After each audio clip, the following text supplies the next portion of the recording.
Hello बच्चों, कैसे हो आप सब। उम्मीद है आप सब बढ़िया हो गए, अच्छे हो गए। बच्चों, आज की क्लास में हम डिस्कस करेंगे कक्षा 8 हिंदी की पाठ्य पुस्तक वसंत भाग 3 से पाठ 11 सूरदास के पद से अभ्यास के प्रश्न उत्तर। देखते हैं बच्चों, पहला प्रश्न क्या कहता है। बच्चों, मैं इन क्वेश्चनों को आपको थोड़ा सा ज़्यादा एक्सप्लेन कर दूंगा और जहां तक आपको ठीक लगे अपने उत्तर के हिसाब से वहां तक आप क्वेश्चंस को लिख सकते हो। देखिए बच्चों, पहला क्वेश्चन क्या है। बालक श्री कृष्ण किस लोभ के कारण दूध पीने के लिए तैयार हुए।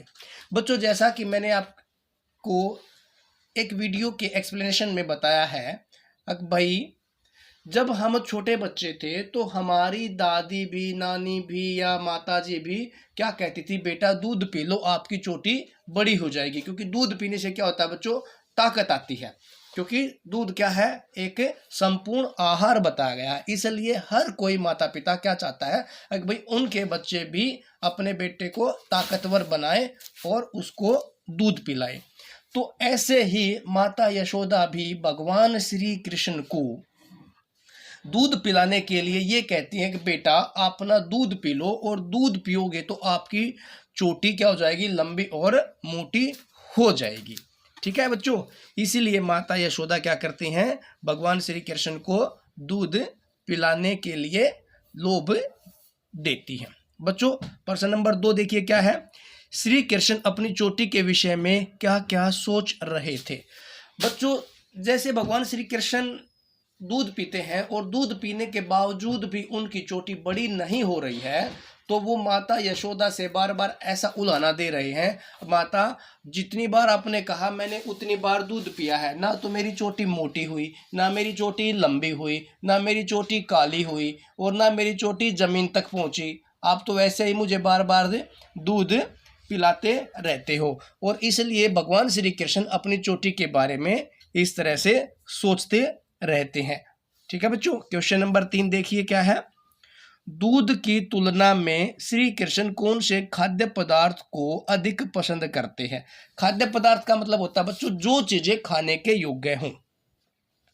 तो इस क्वेश्चन में भगवान श्री कृष्ण जी दूध की बजाय माखन और रोटी अधिक पसंद करते हैं। देखो बच्चों, बहुत सारे बच्चे ऐसे होते हैं, किसी को घिया तोरी पसंद नहीं होता, किसी को पेटा पसंद नहीं होता, किसी को आलू पसंद नहीं होते। तो हर एक बच्चे की अपनी अपनी क्या होती है, चॉइस होती है।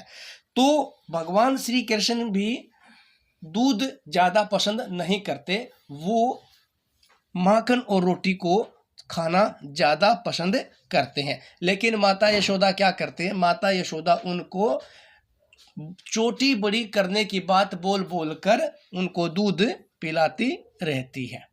तो प्रश्न नंबर 4 देखिए बच्चों क्या है। तैही पूत अनोखा जायो। पंक्ति में ग्वालन के मन में कौन से भाव मुखरित हो रहे हैं। बच्चों देखिए, जब कोई हमें उलाहना देता है, उलाहने का मतलब क्या होता है बच्चों, जब हम कोई शरारत करते हैं, कोई नोटी एक्टिविटी करते हैं, तो कोई टीचर होता है या पास पड़ोस वाले होते हैं तो क्या करते हैं, हमारी कंप्लेंट हमारे पेरेंट्स से करते हैं। तो इसी तरह से एक ग्वालन के घर जब भगवान श्री कृष्ण ने माखन की चोरी की थी, तो वो ग्वालन माता यशोदा के पास उलाहना लेके आती है, यानी कि कंप्लेंट लेके आती है भगवान श्री कृष्ण की, और उनसे कहती है कि भाई आपने ऐसा अनोखा पूत जा दिया, यानी कि जन्म दे दिया एक ऐसे अनोखे बालक को जो हर किसी के घर में घुसता है, माखन की चोरी करता है और माखन को खा जाता है, और उसके साथ साथ क्या करता है, जो माखन उसको अच्छा नहीं लगता ना, उस माखन को क्या करता है, वो जमीन पे गिरा देता है, उसको खराब कर देता है। तो इस पंक्ति के द्वारा वो जो ग्वालन होती है उसके मुख पे ईर्ष्या की, जलन की भावना इस पंक्ति में दिखाई गई है। तो बच्चों प्रश्न 5 देखिए क्या कहते हैं। माखन चुराते और खाते समय श्री कृष्ण थोड़ा सा माखन बिखरा क्यों देते हैं। तो बच्चों जैसा कि मैंने क्वेश्चन 4 में भी बताया है, अगर जो माखन भगवान श्री कृष्ण के मन को नहीं भाता है तो क्या करते हैं, वो उस माखन को जमीन पे गिरा देते हैं। जिस तरह से बच्चों आपको कोई सब्जी पसंद नहीं होती तो आप क्या करते हो, या तो अपनी प्लेट में ही उसको जूठा करके छोड़ देते हो, या कोई ना कोई ऐसा बहाना बना देते हो कि भाई हमसे नहीं खाया जाएगा, हमसे नहीं खाया जाएगा, तो क्या करते हो, या उसको फिर स्पॉइल कर देते हो, नीचे गिरा देते हो। ऐसा ही भगवान श्री कृष्ण भी ऐसा ही करते हैं, जो माखन उनको पसंद नहीं आता वो क्या करते हैं, उसको जमीन पे गिरा देते हैं, है ना। क्योंकि आप सभी भगवान श्री कृष्ण के वंशज ही तो हो, उन्हीं के जैसी एक्टिविटी भी तो करते हो आप, है ना। तो देखिए प्रश्न नंबर 6, दोनों पदों में से कौन सा पद अधिक अच्छा लगा और क्यों। बच्चों ये वाला क्वेश्चन एग्जाम के पॉइंट ऑफ व्यू से नहीं है बच्चों, यहाँ पे सूरदास जी ने, यानी कि जो लेखक हैं, उन्होंने ये आपके ऊपर छोड़ा है भाई, जो आपको अच्छा लगे आप उस पद को अपने आप से बता सकते हो। अगर मान लो मैं अपने तरीके से बताऊं या मेरी राय बताऊं, तो मुझे बच्चों दोनों ही पद बहुत अच्छे लगे।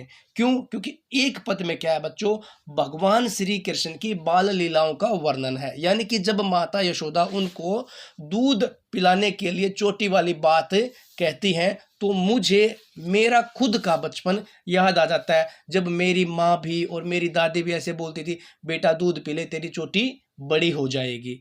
तो इस पद में मुझे उस झलक की याद आ रही है।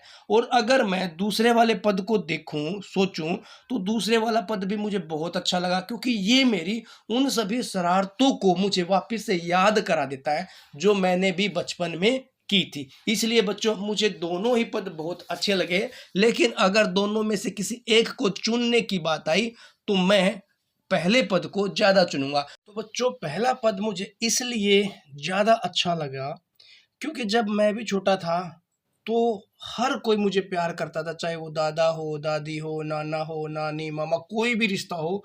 माँ तो सबसे ज़्यादा प्यार करती रहती थी, हर टाइम पूरा दिन गोदी गोदी उठा के रखते थे, हमेशा गोद में, यहाँ खेलो वहाँ खेलो, पूरा पूरा ध्यान किस पे होता था, जब बच्चा छोटा होता है तो उसी के ऊपर पूरा का पूरा ध्यान होता है। लेकिन जैसे जैसे हम बड़े होते जाते हैं ना, तो माँ बाप का ध्यान हमारी तरफ कम होता जाता है। बच्चों प्यार कम नहीं होता, लेकिन क्या होता है, कभी स्कूल का ये काम करना है, कभी स्कूल का वो काम करना है, कभी बच्चों के साथ खेलने जाना है, तो हमारी क्या होती है, हमारी ना अपने दोस्तों के साथ ही इन्वॉल्वमेंट बहुत ज़्यादा होती चली जाती है। तो बच्चों इसलिए मुझे पहले वाला पैराग्राफ बहुत अच्छा लगा, क्योंकि उस पैराग्राफ में माता पिता और दादा दादी, नाना नानी, यानी कि हर एक रिश्तेदार से प्यार ज़्यादा मिलता है। तो बच्चों उम्मीद करता हूँ आपको ये पूरे प्रश्न उत्तर अच्छे से समझ में आए होंगे, बहुत बढ़िया लगे होंगे। अगर बच्चों आपको ये वीडियो अच्छी लगी हो, पसंद आई हो, तो अपने दोस्तों के साथ इसको शेयर कीजिए, चैनल को लाइक कीजिए, सब्सक्राइब कीजिए। थैंक यू बच्चों।